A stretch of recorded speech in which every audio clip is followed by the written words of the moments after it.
Looking for real stories that lift you up? Welcome to Inspire and Impact, the podcast where purpose meets perseverance. This is where transformation begins and your story continues. Welcome to the Inspire and Impact podcast.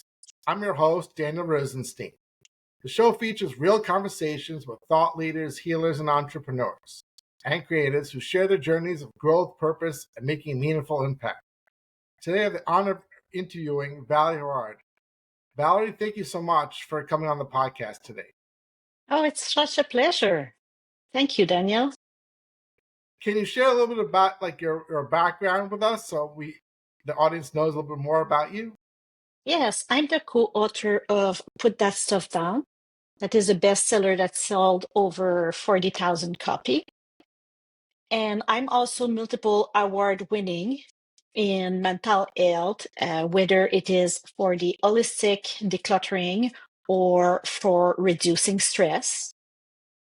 Those are international awards. And basically, what I do is I really help people that suffer from trauma and accumulated clutter to be able to learn to let go, be able to decide what they want to keep in their life and what they don't want in their life so they can take control of their life and feel better. Wonderful. Mass, what made you go into like decluttering and trauma and everything? What was the reason behind it? Yeah, the reason behind it is I suffered myself from trauma. In fact, I was diagnosed with complex post-traumatic stress disorder, or CPTSD. And that was affecting my life a lot. And even that at some point, the doctor told me, you know what, man? We cannot do anything more for yourself. You will just get worse with the year. And hearing that around 20 years old, it's kind of, what? You're telling me that I will just get worse? It's kind of the beginning of life, So that I was not ready to accept and not ready to stay there. So I ended up on a journey of self-discovery, self-growth, and lots of mentor. So that's the part about the trauma. Now, what happened later in life is one day my mom asked me, Val, are you cooking for an army? Why do you have so much pasta? And we need to know that my husband was military back then, So that was even more ironic. And when she left, I opened my pantry and I may have 50 packs of pasta, maybe 20 pounds of flour, and I don't know how many cans. And then I look around my home. Kids had more toys than a daycare. I had clothes 3 size up, 3 size down, just in case I change weight. And they were boxed and packaged from delivery that were not open.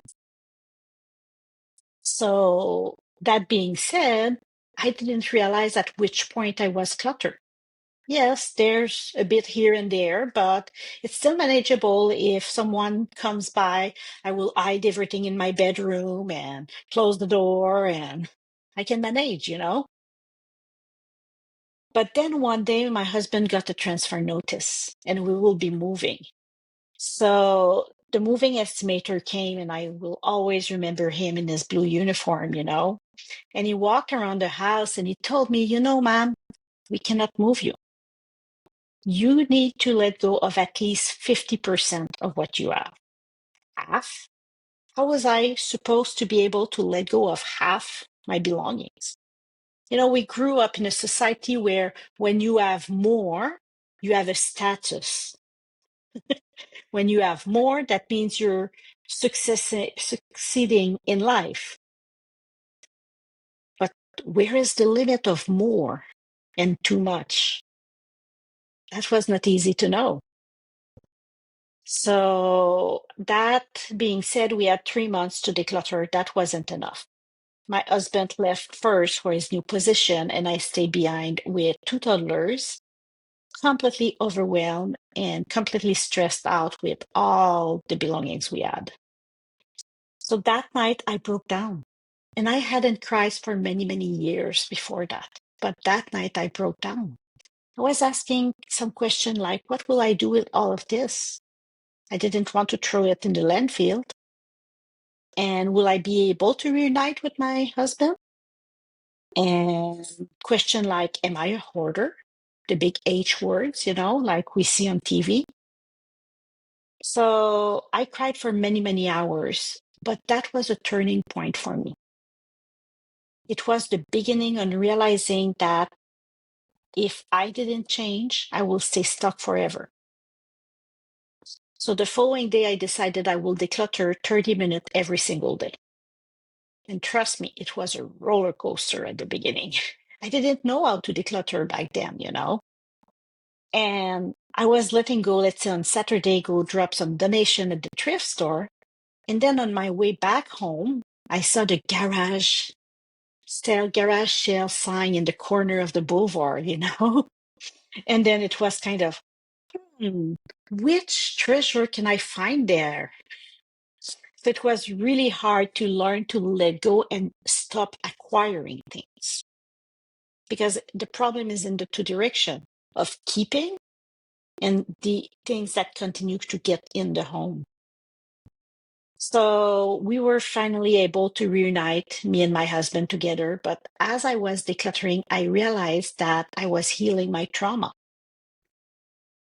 I was not having nightmare anymore, no more flashback, able to manage my emotion, lots of things like that. I was feeling better, more energized, no need for a nap in the afternoon anymore.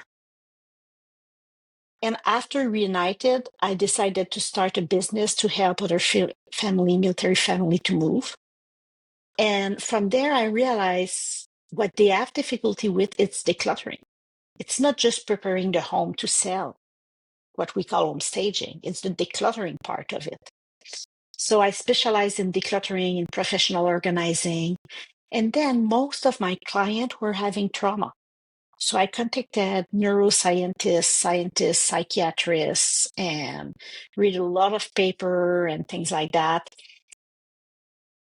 to say, oh my God, there's really a link between clutter and trauma. But because trauma is still a taboo and clutter is a taboo, people don't put them together because that's too taboo put together. You go see your psychiatrist because you have PTSD. They ask you about everything, but they don't ask you about the state of your home. And you go see a social worker or a psychiatrist because you are hoarding. They don't ask you if you had trauma. They don't put the two together. And this is where I decided to help people because I know the way out. I was able to let go and have a home that is now able to live in it and invite guests at any time. So that's my background. Wow. Thank you so much for sharing. I think that's so amazing that you're able to find that link between, trauma and decluttering. I think I haven't heard a lot of people talk about that. No. And that came also because I studied in occupational therapy back then, and I was first responder as well. So what happened is when you touch belongings, and not just that, let's start before that. Let's start at the trauma. People become in what we call the fight, flight, or freeze mode. And then our body produces more cortisol than other individuals to stay in that state. The problem is with trauma is that we stay in that state instead of coming back to calm. And as long as we stay in that state, we continue producing cortisol, the stress hormone. And the other thing they know is with people that have had trauma, at night, the cortisol doesn't reduce as much as other individuals. So our cortisol is ending up piling up day after day, months after months, year after years. So then we're decades later and people say, yes, I did therapy 20 years ago. I don't know why my trauma is affecting me. What you did in therapy is awesome. But inside your body, the cortisol is still piling. And then what happens is when the cortisol is too high, it affects the frontal lobe in the brain. And this is where are what we call the executive functions. So basically, the executive functions are our capability to plan, to organize, to sort things, to make decisions, to focus, and what we call working memory. You know, when we get in a room and what was I coming to grab here? That's the working memory. So when the cortisol is too high, it's like imagine a car, okay? That car is your executive functions. And the cortisol put the brakes. But the car has no gas right now and you want to push it, but it's on brake. You're not able to move forward. So people that has had trauma and their level of cortisol is too high, they're just not able to maintain that home tidy because the car is on brake. So we really need to release that cortisol. Wow, that's really amazing. Now, if can we take like a step back? Yep. Because when you talk about decluttering, I'm not sure if everybody in the audience, they may have different definitions of what decluttering is. Can you maybe like explain like what exactly is decluttering and who's it like for? Is it only for like individuals, families? What about It's for businesses? everybody. It's for everybody. Decluttering is about making choice in your life for what you desire to have in your life. A lot of people are seeing decluttering as just getting rid of things. That is purging. Decluttering is really choosing what matters the most for you. So you keep those items. And yes, you let go of the other, but you choose, you make choice of what you want in your life. Like, I'll give you an example of a family downsizing, like a senior couple downsizing. They may have in their living room a big sofa with a love seat and an armchair. They may let go of the tree and purchase two new recliners. So they still acquire something, but they make a choice of what matters for them at that moment in their life.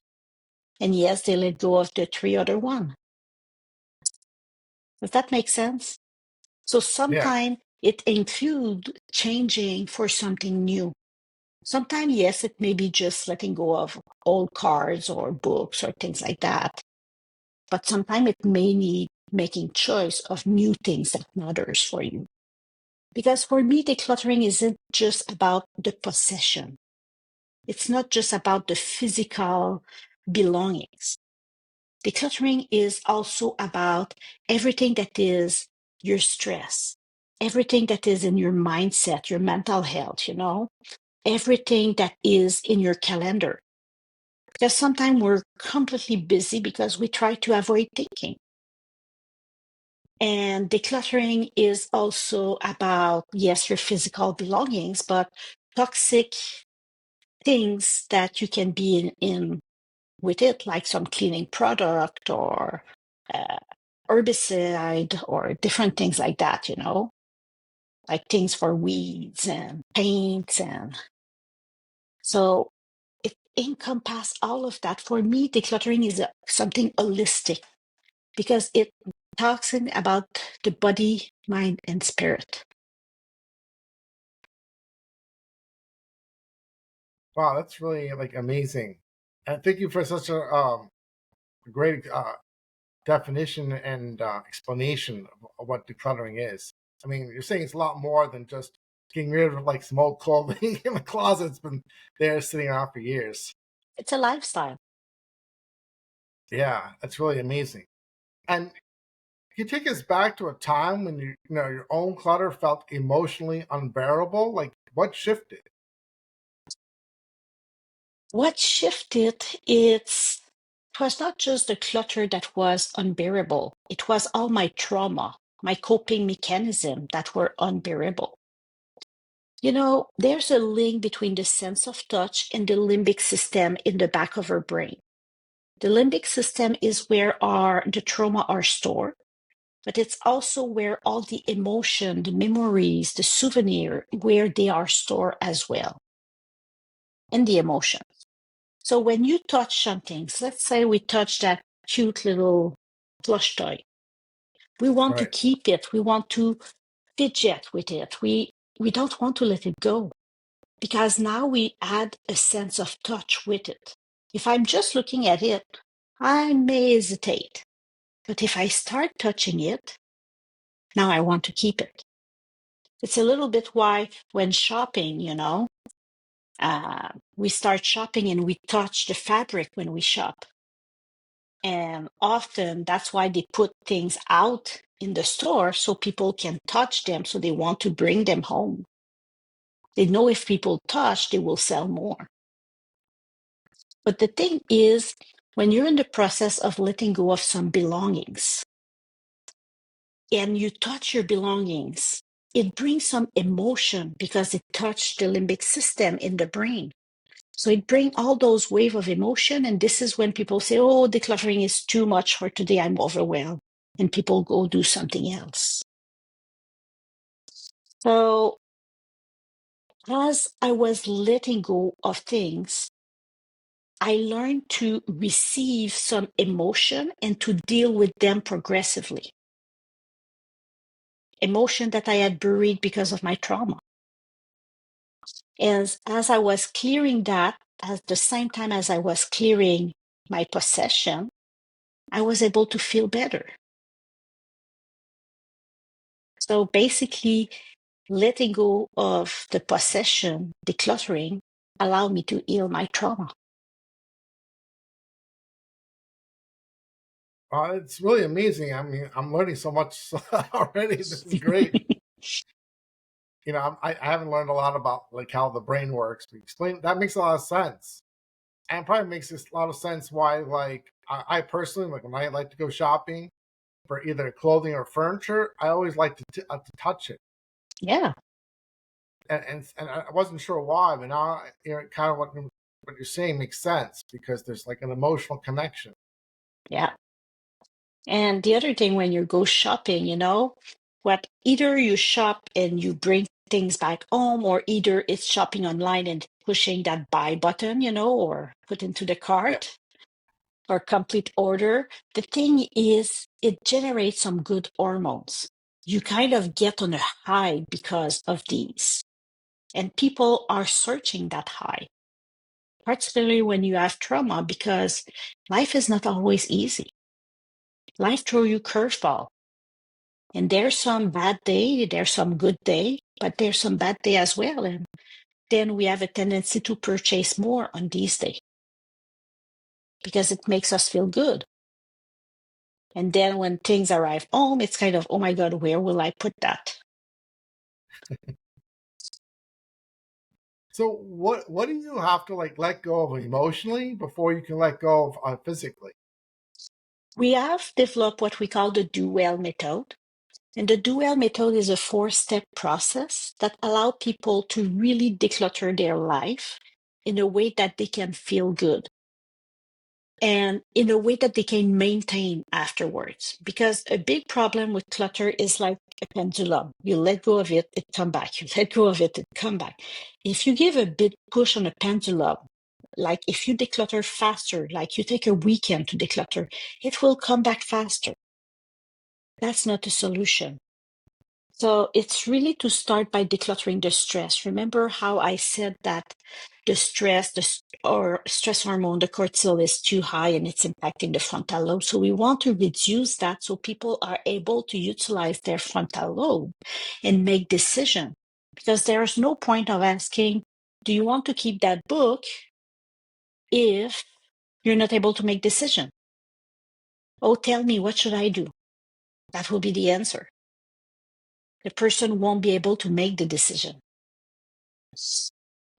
So we need to have people able to make decisions, and they will feel already so much better because they will be able to think, to focus, to all of these came as a package.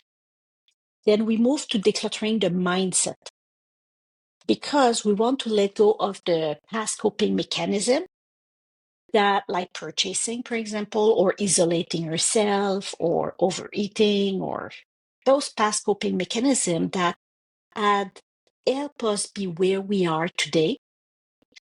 We survive because of them, but we're stuck in survive. And as long as you're a survivor, you're still identifying yourself to your trauma. I want people to be you, to be Daniel, to be Sophie, to be Suzanne. I want people to be themselves and being able to thrive. And when we let go of those coping mechanisms that we don't need anymore, we're able then to make decisions that are aligned with what we want. So instead of having, yes, I want to keep this, I'm ready to let go of that, but what if and maybe and just in case and what if and maybe and just in case, that pile in the middle, you know? When we go through the mindset, then we're able to sort it out. So that's decluttering the mindset. That's the second step of our 4-step process. Now, the third step, so stress, mindset, third step is about time.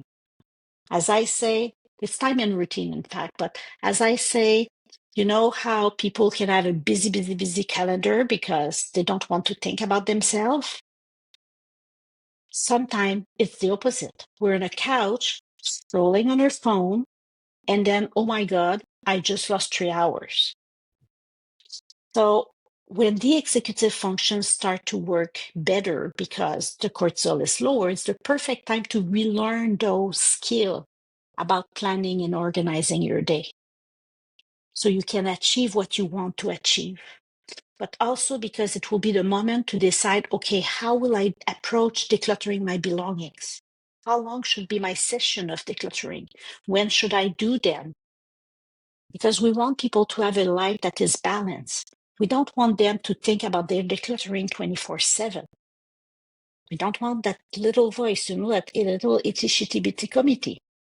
We don't want it to be saying, you need to declutter, you need to declutter, you need to declutter all the time. We want people to be able to enjoy other activities. So that's why we work on time. And then when people have all the strategy they learn in the 3 first steps, they're ready for decluttering the space or belongings. And it's like if we put those, it's like if you put nitro in a race car. The decluttering is way faster because you are equipped with the right strategies. So that's the DoWell method. And that's what we really suggest because people are able to maintain it afterwards. The pendulum of clutter had stopped.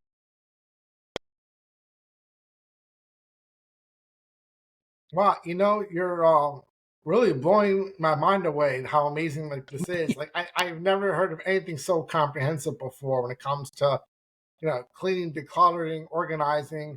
And in fact, you said you put in a time management aspect to it. It's like wow. I mean, you really making me think about things. Like my brain is, my neurons in my brain are firing now because it's like I'm creating new connections. Like you're making me think about things. It's like some people they're able to be very organized, very clean, declutter very easily, but some people it's such a struggle.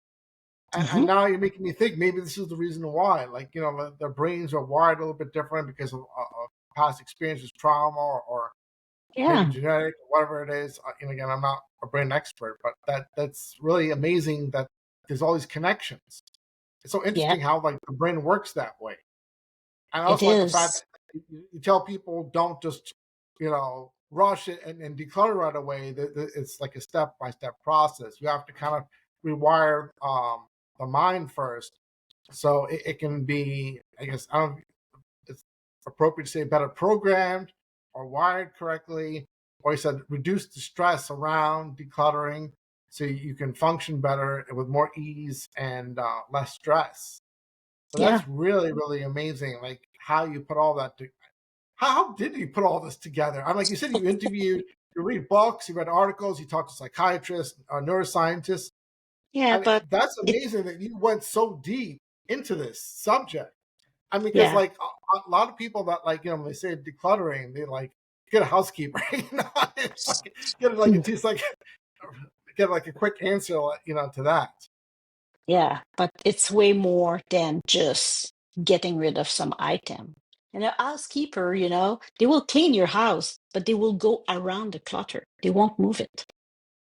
So, and oh, just like that, okay? Talking about fact. When someone is cluttered, The study by the American Society of Detergent and Soap and things like that, they realized their study, and it took 40% more time doing all chores when we have clutter. Cooking, doing the dishes, the laundry, the doing the cleaning around the house, vacuuming, everything takes 40% more time when we have clutter. Imagine that. Let's say we cook and do some chores for 10 hours a week. That's 4 hours that we can save. It's a lot of time. I call it discover free time. Yeah, as I said before, this is a lot more comprehensive. I mean, this is really mind-boggling, things that you're telling me. I mean, and you make the whole topic very interesting, and there's a science behind all this.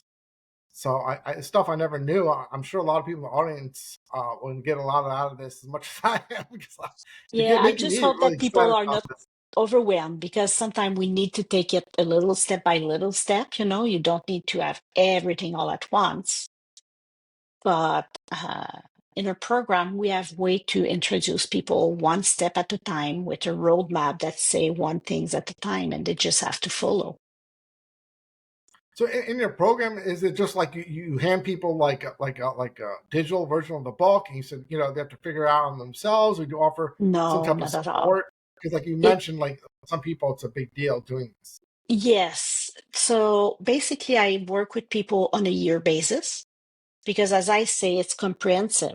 It's not something that you do in 3 months. The other program out there that say, oh, you will declutter your home in 3 months, guess what? It will come back. And we find these people coming to us afterwards. So the thing is, we work on a year basis. Some clients, it can take more than a year. If I think about some clients that hoards, for example, that have piles of stuff high like this, or depending of how the trauma, if they have done pre-work or not on their trauma, that also have an impact. Or if life throw them a curveball during that year, like the loss of a loved one or surgery or things like that. But in that program, we have a step-by-step roadmap that will explain you with some video. Okay, step 1, learn about the link between trauma and clutter. Then step 2, learn about what can you do for that. Then step 3, learn about the cost. And we go really progressively. Then we get into stress reduction, health, and strategy. And it's really step by step. We also have a workbook that goes with it that we send to people, and it's really a step by step where they follow the same video with their workbook. But that's just one component. That's because I don't want to repeat every single day the same thing. But there's group program. So there's a meeting on Zoom, and it's like a safety net for people because it's a community of other people that have the same tendency as themselves and that are non-judgmental, and they can have trust in it. So it's really helped because we have group Monday through Saturday. We don't have group on Sunday. But it doesn't mean we need to come to every group, but it means the day you try something and it doesn't work, or you're having negative thoughts, or you're feeling a little bit depressed, there will be a group to support you. So we want to be there and available for people. And we have our customer service that answer the phone in Eastern time, let's say from 7 a.m. to 2 a.m. And it's a real person at the end of the phone. Wow, so you really offer a tremendous amount of support to help people, and this for some people it's a very big deal. As you said, like I've watched these TV shows where it's like every inch of their home there's like stuff all around, and Yeah, I and hate I those feel so TV sorry shows. for these people because it makes me realize how much some people are suffering Yeah, because like the decluttering, the lack of organization, like you can't move. It almost feels like you can barely breathe. I mean, that's For some Yeah, people, this is a really big issue. So they really it do need a lot of is. support. So I'm glad that you offer all the support for these people. Yeah, but I offer support not just for people that have piles like that, you know. It can be that your clutter is in hidden place, for example, in the bookshelf, in the closet, in the pantry, in the garage. It can be just an hidden place, and you need to tackle it as well to feel better. Or it can be those piles of mail on the countertop or on the dining room table. Yeah, if you see my bookcase in the back here, I need some decluttering. So I'm going to be ordering your book right after this show because you're getting me all excited about this because I think I have some decluttering issues that I need to work on. So this will definitely help me take my life to the next level. I'm always looking to, figure out how I can better optimize every aspect of my life and organizing, time management. I mean, that's, I guess, some of my weaker points. So this will be great. So it's really great Awesome. that I'm talking to you now. Can I ask you though, why do you think so many people avoid the emotional route, when it comes to decluttering and organizing? Why people like professional avoid that, you mean? No, I'm just like everyday people. Why do they avoid the emotional route of the decluttering? Why don't they want to like get to like you said? It, It's not it just like a it's decluttering because issue. It's something wrong with emotion.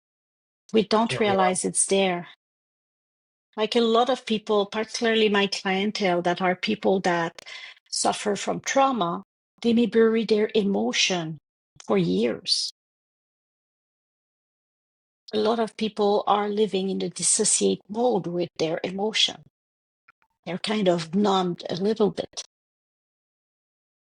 or they stuck in maybe anger or stuck in sadness or in grief.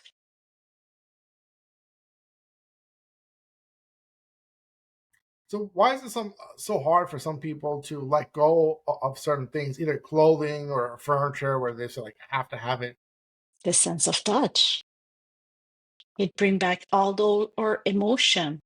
Like I ask my client to wear gloves when they declutter. And guess what? They're able to do longer decluttering session and feeling less tired and overwhelmed at the end of it and be able to let go of 40% more. That That's makes a amazing. huge difference. See, Yes. I would have never thought about like wearing gloves when decluttering. That's Yeah. really amazing. And there's other expert out there like Marie Kondo that say touch your belongings and decide if it makes joy. The thing is with somebody that do not experience joy because they have experienced trauma, it's not the joy they will experience when they will touch their belongings. And then they will feel overwhelmed and they will stop. That's really amazing. So, what's one belief people hold on to, like for a lot of people you work with? What usually beliefs you find like in common that people hold on to when it comes to decluttering that's keeping people stuck? Unfortunately, it's sometimes they believe they're not worthy. Really? It's deep down because of the trauma. They believe that sometimes they believe they are lazy, but they're not lazy. It's really the executive function. You know, if it would be a arm that will be broken, people will say, oh, they cannot take something with that arm. But because of the executive function and we don't see them, people are labeling procrastination or laziness. That's not that. That's really the effect of the trauma that has on the brain with the cortisol that slow it down. People are not lazy and they know they want their home to be better. They know that. It's just that they're not able to use their executive function like somebody may not be able to use an arm. Wow, that's so interesting. So, how do people distinguish clutter and comfort? Like, where do people draw the borderline between clutter and comfort? The thing is, often people don't realize the amount of clutter they have because it feels comfortable. So it's a really fine line between the two. Because when we had a trauma and we learn that the world can be dangerous, we have a tendency to accumulate more things around us, so we'll be safe, just in case, and we'll be safe. So it's giving us a comfort. So it's become clutter the minute that it starts stressing you, the minute that you start feeling ashamed, the minute that you start feeling, oh, I don't want to open my door to the delivery guy or to my friends because they will judge my place. If you have these kind of idea, know that that's a sign that there's a problem right there. If you don't want to open the door, if you're feeling ashamed of your home, if you're feeling inadequate in life, that is a sign that there is clutter and you're not lazy.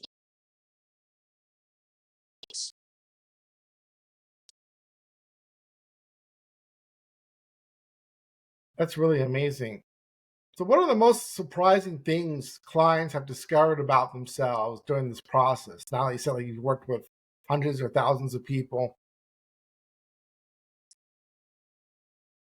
I think it's that they are loved and that they can love themselves. People are discovering that they are worthy and that they are able to maintain a place tidy and welcoming afterwards. It's so beautiful to see the transformation of an individual arriving suffering from trauma and at the end being able to live their life in a welcoming and tidy home. That transformation worth everything. There's no price on that.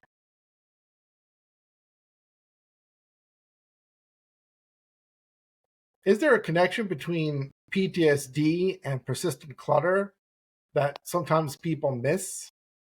Because there's a lot of people that say they have PTSD, but do you think that there may be something that people I are use the term trauma because PTSD is a diagnosis, post-traumatic stress disorder. And the problem with that is there will always be some people that get the diagnosis and feel labeled because of it. And there are some people that still suffer as much, but won't get the help, so they won't get the diagnosis. But they suffer as much. So that's why I use the term trauma instead of PTSD.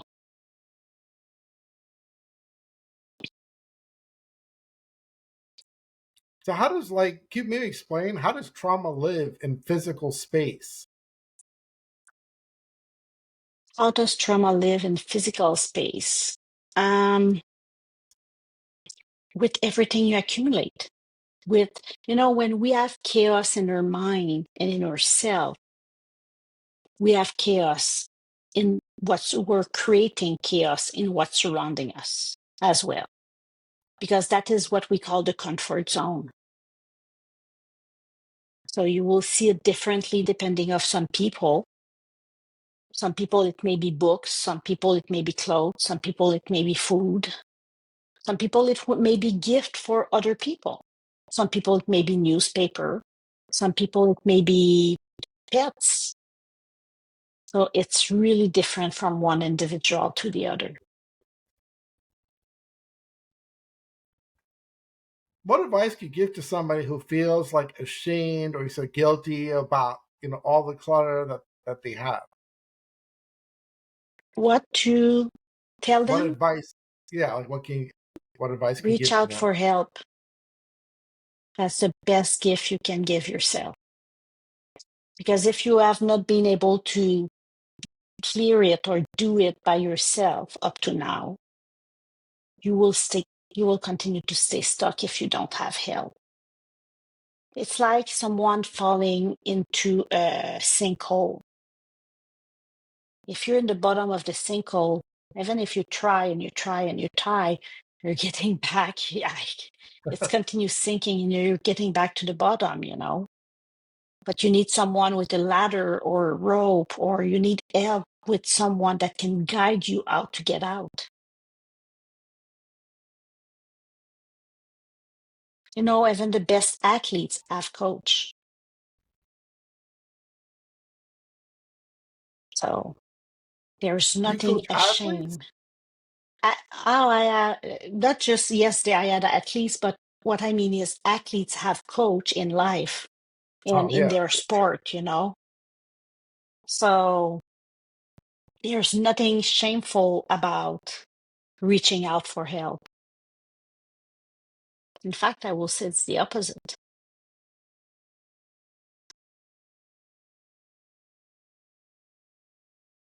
Can you maybe explain, like, how do you, like you said, because for some people this is like a big deal.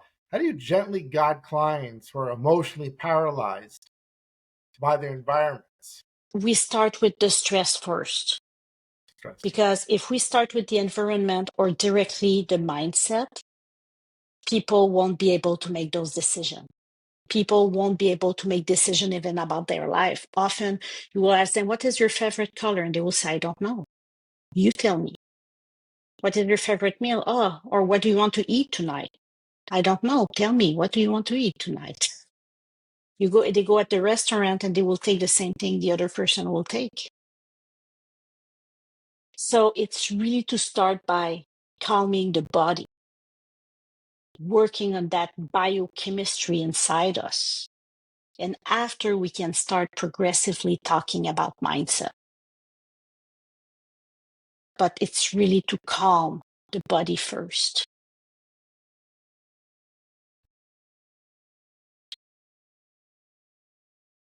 So, like, you talk about tidying the mind as well as the home.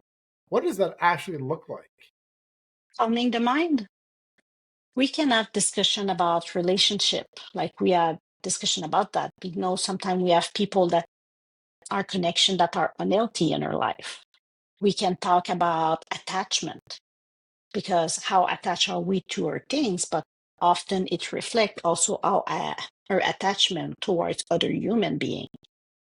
We can talk about how to let go. We can talk about the coping mechanism like purchasing and how to stop that.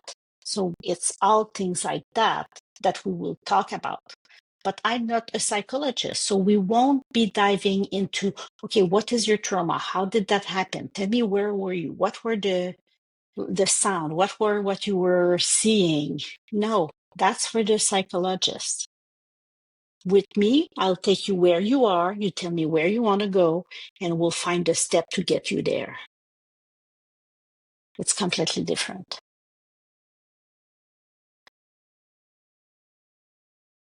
And can I ask you, there's a lot of videos online, like on TikTok, YouTube, and as well as many books like on Amazon that talk about decluttering. Why do you think so many of those methods fail? Even like Because when they people ask people to touch. They ask people to touch, and they're not addressing the root cause. They're not helping people let go of their trauma, let go of their coping mechanism to trauma. So if you have a tendency to accumulate and you don't let go of that tendency first, every time you will clear your countertop, it will come back.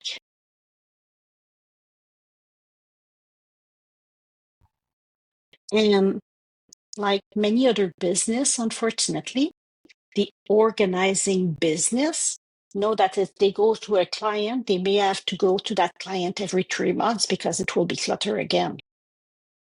And that I hate. My success is when the client is able to maintain. That's the difference.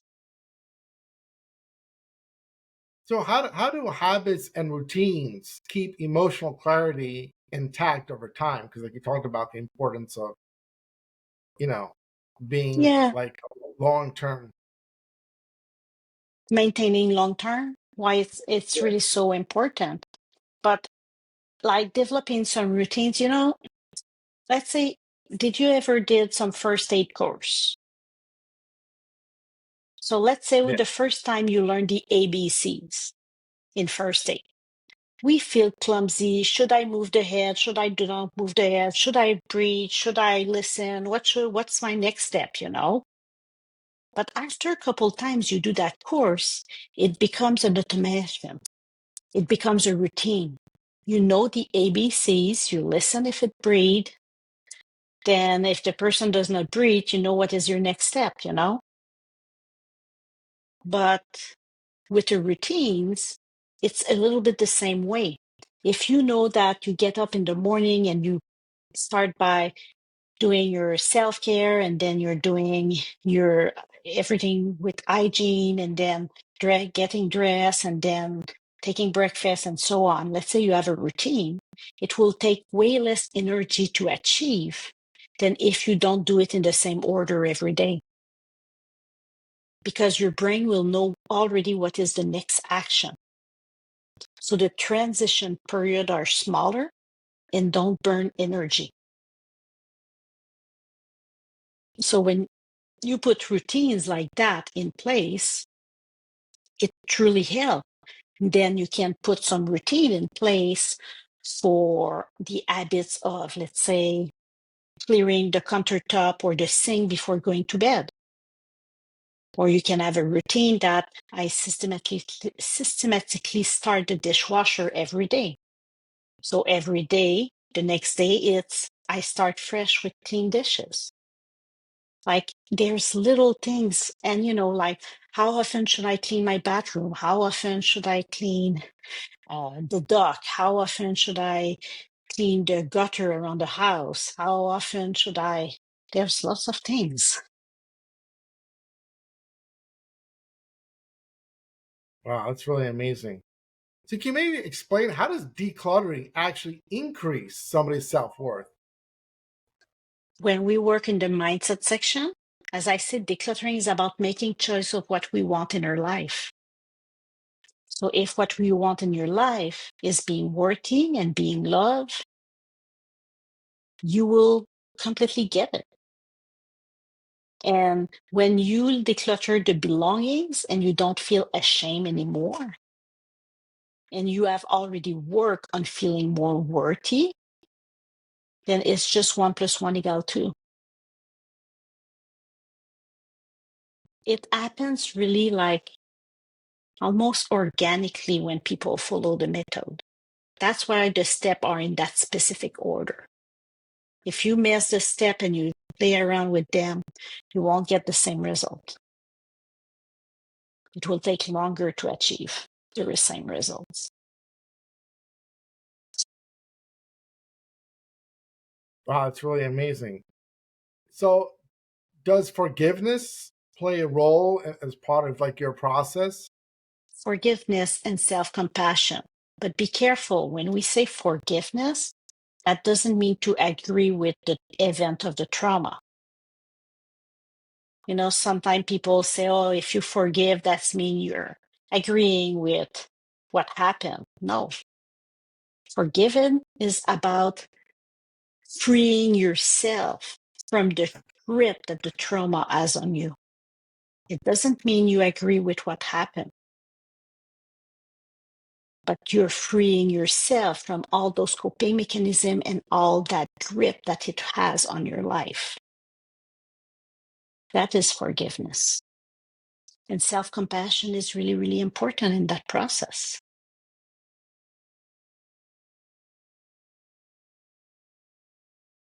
Do you believe like every item in our space holds like a vibration or emotional charge? Yes, every item are made from atoms, and atoms have electrons moving around all the time. So every item has a vibration, and not all at the same frequency. Like, let's take water. There's some study that have been done that if you talk to water, or let's say to strawberries, and depending on what you say to it, it influences if they become rotten or not, or it influences the water, which type of crystal it will have when it froze. The thing is, the voice is a sound, is a vibration. And the item at the end, whether it's the water or whether it's a strawberry, are made of atoms. And they will get influenced by a vibration. So yes, I believe that there are vibration inside the clutter, and the different item vibrate. So yes, some item will provide more comfort, and some item will provide an energy that is less comfortable. Let's say you have a t-shirt that reminds you of an amazing trip and experience. You may smile when you take that t-shirt in your hand. And let's say you have a t-shirt that reminds you of your ex that was abusive and yelling at you all the time. You may not want to take that t-shirt, but you still hold on to that t-shirt. But when you will see it, you won't smile. You will have a vibration that is lower because you're affected by the t-shirt. Does that make sense? Yeah, it's really interesting. I mean, you're really opening my mind to a new way of thinking. I never thought about these things before. I just thought like, oh, I look at a shirt like, yeah, it's kind of good, pretty or good looking because it's a nice design on the shirt. I never thought about the emotional connections behind There all of are. it. With everything that is around you, there's an emotional connection. Have you ever seen a physical decluttering lead to like a spiritual awakening? Yes. Yeah. Spiritual awakening is really beautiful when it happens. And it often happens when people start loving themselves and forgive themselves.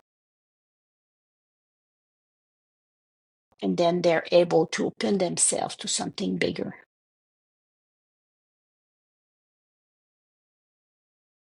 Is there any like ritual or practice you personally use to stay like energetically clear in your home you'd like to share with the audience? Um, what I do every day before going to bed, I make sure the dishes is done. I make sure that the dining room table is clear. Like these are things that are fundamental. So when I get up in the morning, it will be a clean slate. But, decluttering is a lifestyle. We still have a tendency to bring more item in our home than we have tendency to let go. So periodically we need to declutter. So we always have a box somewhere in the home where we can put something, like if I take something and say, oh, I don't need that anymore, we can put it in the box. It will go to donation, because decluttering should be there consistently.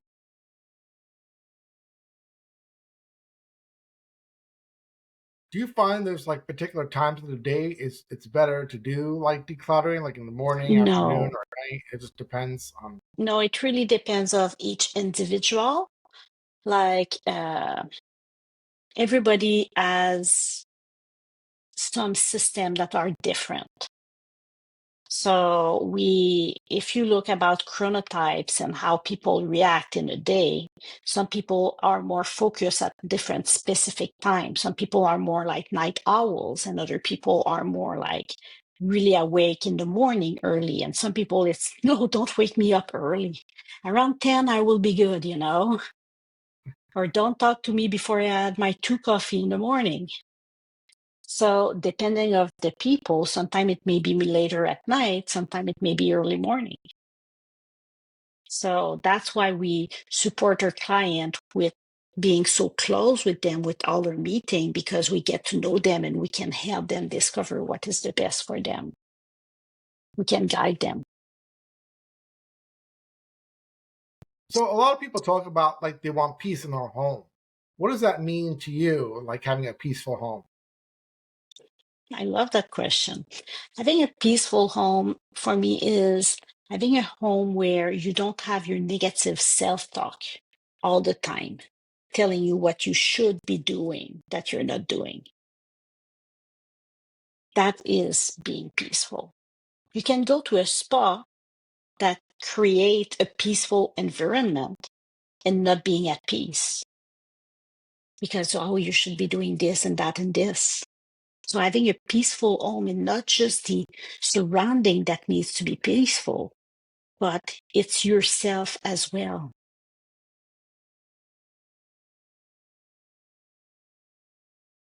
Wow, that's really amazing. Thank you.